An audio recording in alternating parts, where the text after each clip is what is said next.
My research started with looking at the American Indian Sweat Lodge ceremony, and I was amazed to learn about sweating that happens throughout the world.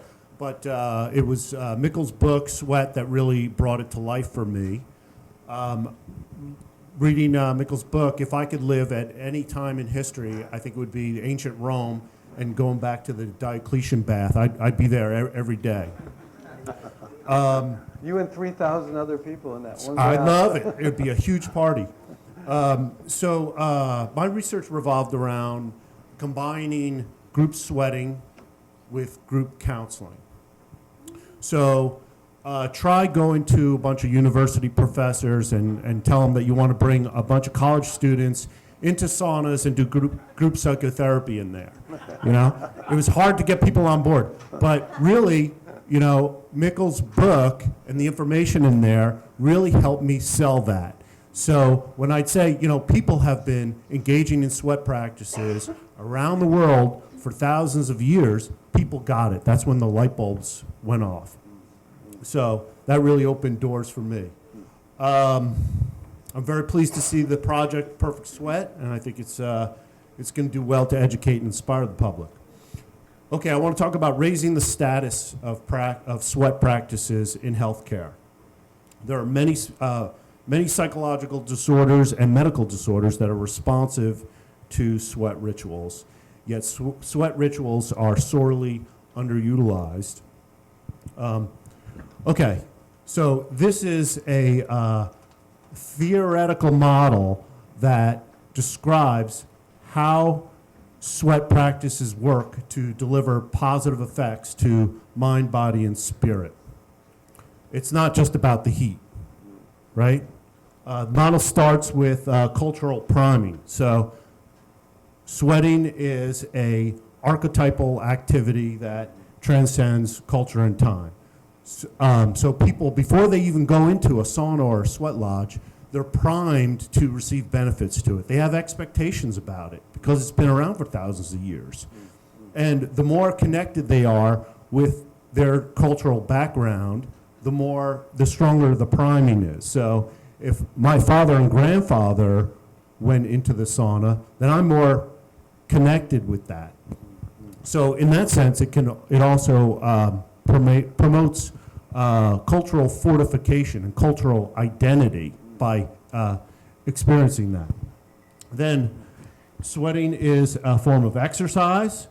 It includes meditation and a meditative attentiveness. It's often used for prayer. It includes close interpersonal interactions and includes metaphorical contextual elements, which includes it's a primary nature-based experience, and also includes symbols that promote existential meaning. Okay, so here's the good news. When we're looking at research and like, oh my God, we don't have enough research.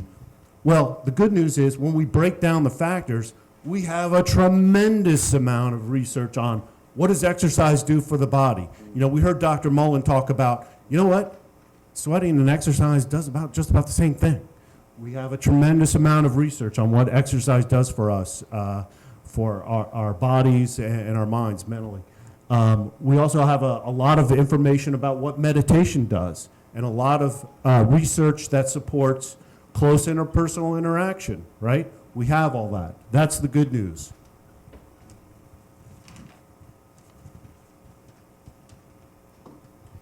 Okay, so I want to highlight just a couple of medical and psychological disorders that show very good potential to respond to sweat practices.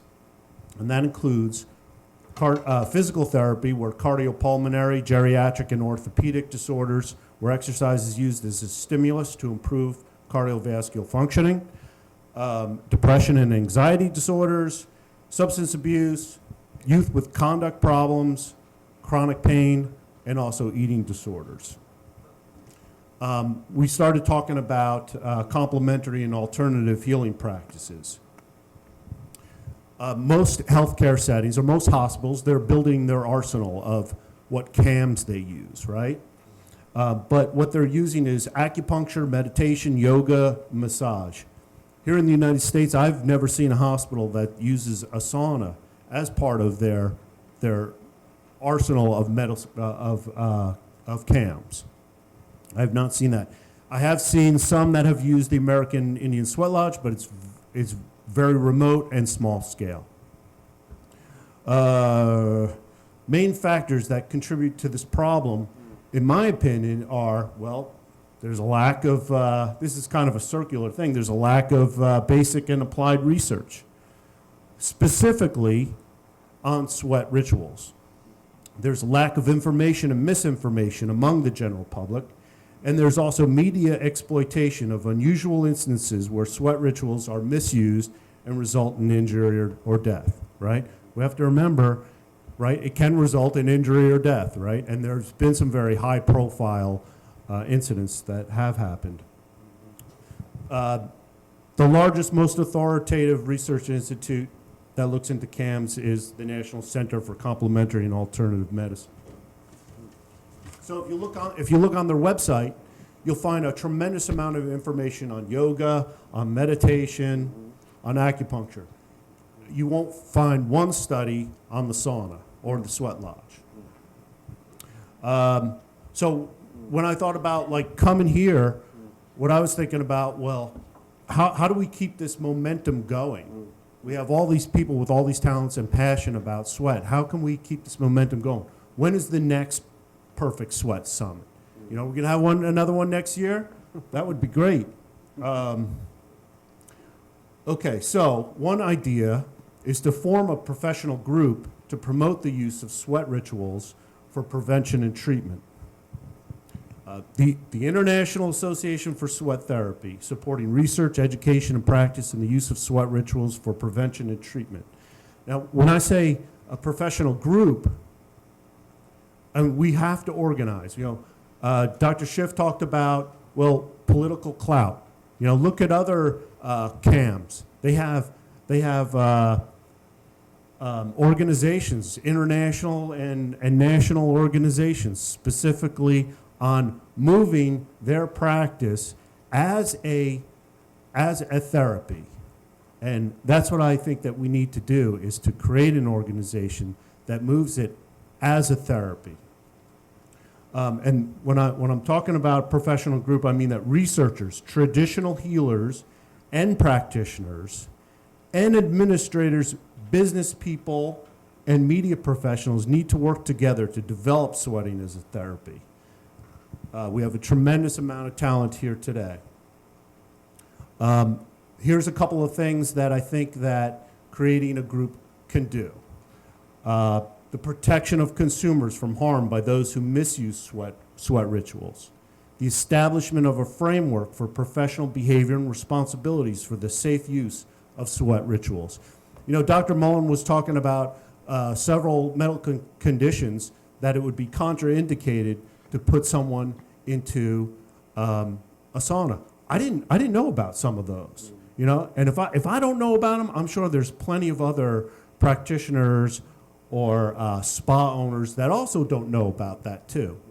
In addition to that, there's different medicines that people are on that you would not want to put someone in a sauna. Several psychotropic medicines that you would not want to, or that would kind of mess up their dosage. That kind of information could be put out on a regular basis. You know, think about if people are connected with this association of sweat therapy, they would get this information and updates. Right. Also, a code of ethics would be good. The provision of guidance for those who are interested in sweat therapy. You know, young professors who want to do sweat therapy research. Where can they go to get some advice, to figure out where are some resources for them to tap into to help them move along? And to serve as an authoritative source to the media and the public. So the next time some guru decides that they're going to, you know, exploit people or misuse the practice and someone dies in it, that there's also a response from the, you know, the the Association for Sweat Therapy to say, hey, you know, these people did this all wrong. They weren't connected with us. You know, here's what they did wrong, and here's how to do it right. You know, the Finnish Sauna Society does a great job in leading the way. And I think I saw something on the International Association for Sauna that had information about what they thought about the Sauna Championship. You know, it's nice seeing that there was like a statement there about, you know, how this was wrong and how this was misused. There is a statement. There is a statement, and it was nice to see that. I really appreciated that. One died, another one was, yeah. This is, Right. have you heard of this? It's a contest who can take the most heat. If you start discussing Right. this, you close everything, right? Yeah. Yeah. Oh, let me say also, if anyone's going to die this weekend, please go across the street because that's really going to hurt It would everything. really look bad. Oh, God. So just, you know, go across the street. Thank you, Steve.